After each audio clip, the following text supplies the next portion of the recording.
Hi friends, welcome to Hema's వంటలు. ఈరోజు మన ఛానల్లో చిత్తూరు స్టైల్ గోగాకు పప్పు కూరను ఎలా తయారు చేయాలో చూసేద్దాం రండి. దానికోసం మొదటగా పాత్రలో కూరకు కావాల్సినంత పప్పును తీసుకొని శుభ్రంగా కడుక్కోవాలి.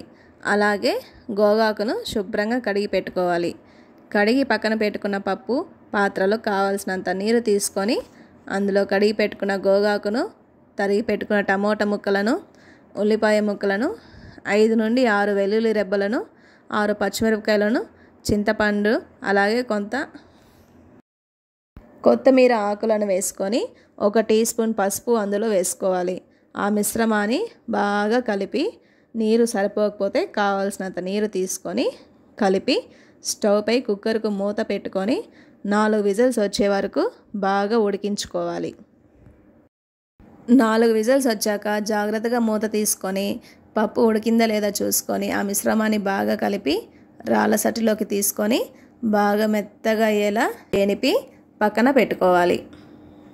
తరువాత స్టవ్ పై పాత్ర పెట్టుకొని కావాల్సినంత నూనె పోసుకొని కొంచెం కాగాక అందులో పోపు దినుసులు వేసుకోవాలి.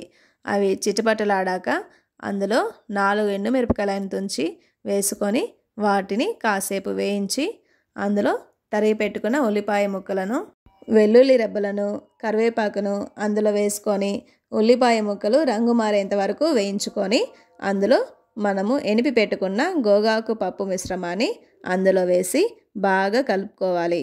తర్వాత రుచికి సరిపడ ఉప్పును వేసుకొని ఆ మిశ్రమాన్ని బాగా 5 నుండి 6 నిమిషాల పాటు పచ్చి వాసన పోయే వరకు ఉడికించుకోవాలి.